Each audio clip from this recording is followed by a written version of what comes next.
Now we're going to review the display property.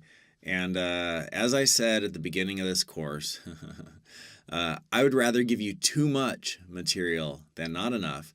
And in addition, time on task is super important. So just hanging out with me, kicking back at home, chilling, your feet up, having a beer or whatever your beverage of choice might be, a glass of wine, glass of milk, glass of water, gin and tonic, whatever it might be, apple juice. And just watching these videos, like this is how I learned and this is how I stay current. Like often, like late at night, I'm just chilling. Like other people are watching movies. I'm like watching training videos, like watching how other people code and learning new stuff. So this is great. You're doing great. And now we're going to review the display property and we're going to see some new stuff. So the display property, right? Everything by default has some default display property. Everything is a block level element, and you could call them objects. The document object model, right? We could call them objects. And so we have objects that are showing up on web pages. Here's an image, here's some text, here's a paragraph, right? So tags and elements, somewhat almost interchangeable with object, but an object is showing up on the page. Oh, look at that object. And it's also represented in the document object model, right? So here is, the paragraph object. Here is the heading object. So tags, elements, objects are pretty interchangeable terms. You could say tags, elements, objects, tomato, tomato, tomato, whatever, right? Interchangeable. But object is also kind of referring about, hey, what's this object that ended up on the screen that's also been formatted? Though technically, object is, in the document object model, the object is just like there's that one paragraph object. But you could also just say object on the page. Okay, so just splitting the nuances of the terminology so that you understand it. And we have a page, it has objects on it, and those objects will have a default display property. And that is looking for the word default display property. Often it's inline or it's a block level, right? So inline or block level. And block level it begins a new line. It takes up the entire line if you don't set the width, and takes up as much space as possible, left to right. So I'm going to say takes up as much width as possible. And you can nest inside it inline elements and other block level elements. So we can nest block level elements inside block level elements. An inline element does not begin a new line. It takes up as little space as possible, as little width as possible, and you can nest inside it other inline elements. So it's a block and inline. And, the display property can have many different values. So we could go look at that, and here, like, look at all these different values that you could have. So we're not going to learn all those. Like, who cares about Ruby? Like, seriously, we want to waste your time. But we will primarily use block, inline block, none, and then we're going to learn more about flex very soon. Okay, so let me just show you a few examples. So here up in the title of the page on the tab, this is just display, right? Just as like a normal thing being displayed and kind of showing you how display works. Block level elements, right? And then here's a span, that's an inline element. So that's a display. Here's display block. So I've taken divs by default have a default display property of block level. Here's display inline. So I took those divs and I said display inline, and then just jammed them all together. And actually, if you zoom in on that, you could kind of see the little humps right there. I don't want to zoom. Well, yeah, I don't want to zoom. Well, all right, Control plus, plus, plus, plus, plus, plus, plus, plus, plus, plus. So that's as big as I could get, right? But you could see that they're all jammed in right next to each other. Display inline. Then we have display inline block, which lines them up. And then here's another way, a different layout, display inline block. Well, those are like almost like Instagram cards or something, And right, it's just all, or cards you see on any website, like they're just all display inline block, and that's pretty cool layout. We could just do cards and it's all there, and they're divs and they're just display inline block. And then here's display none. So let me just show you the CSS on those. And I'll show you the HTML first. So they all have, so here we in 030, 01, 02, 3, 4, 5, and I've opened up the CSS on all of those. and then they all have pretty similar HTML. So here's the first CSS. We'll just compare the CSS.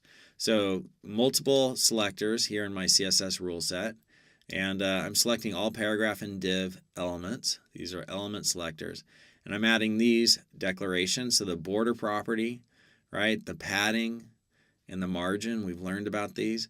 And these paragraph and a div are both block level display by default. A span is inline, so that's why that's commented out. That's the default.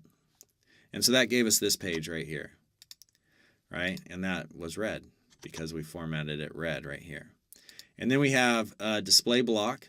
And so here is this page right there.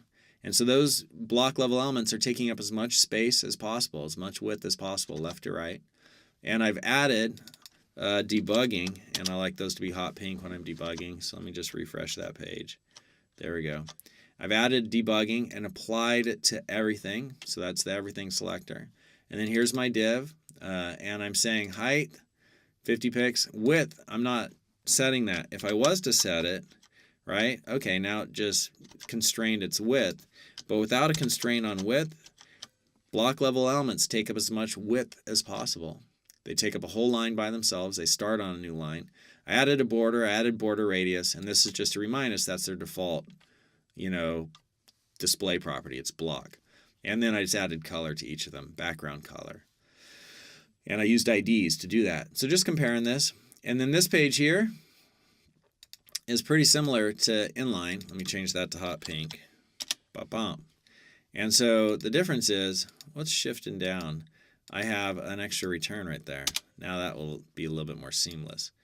And let me put this up here. All right, so now we could see sort of the difference, right? Display block. And now I went to display inline, and I changed the width to 100 pixels. So that's it, right? I gave it a width, and I went from display block to display inline. And when I do that, it's going to jam them all together like that. And I could even take this width off. Let's see what happens. Right? And it's still just, they're all jammed together. So I'm just going to leave that commented out. And so the only difference here, border radius 50 pixels, 5 pixels. I'll put this border radius to 50 pixels too, just to keep that seamless. And I really like this technique of comparing pages, right? The only thing that's changing now is display block. The default display property of a div, its block level, is going to display inline. So let's look at the next one and take out this space and make that 50 just to keep them consistent, and do the hot pink, just lining up my code. Put that up there and this up here. All right, so now we've that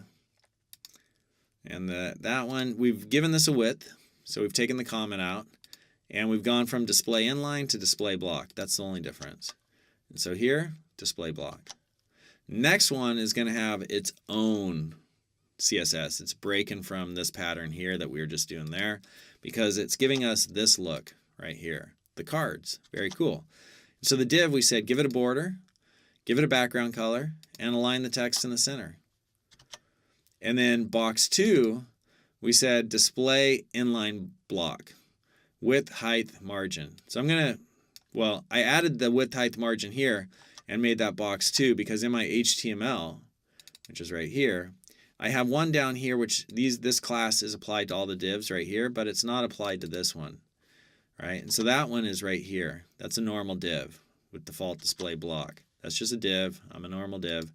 But all the other ones with class box 2, display inline block, width, height, and a margin.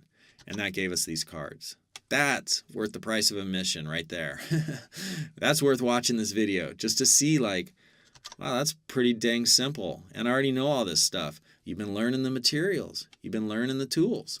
And you know all that, and now that I'm showing you, like, look at what you can do with it, you're like, sweet, I know all that. That all makes sense. And look at the result. I'm making cards on a web page. Like, that's all over the place, having cool cards. So that's cool. And then we have display none. And so now we're going back to this, right, one like we had before. And I'll make that a 50 pixel so that they're the same. But now the only difference is we're going to display none from inline block. All right, so that's cool. I think it's cool. I like it. I think it's totally exciting. It's like, whoa, we're creating stuff, and we're doing that. We've learned, you know, all the fundamentals. We're learning all the little intricacies and nuances, the materials and the tools, and now we're actually start getting our chisels and choosing a piece of wood, and we're actually making things. I think that's pretty neat. All right, in the next video, we're going to have some hands-on exercises so you could start practicing and reinforcing and actually getting your hands dirty building stuff.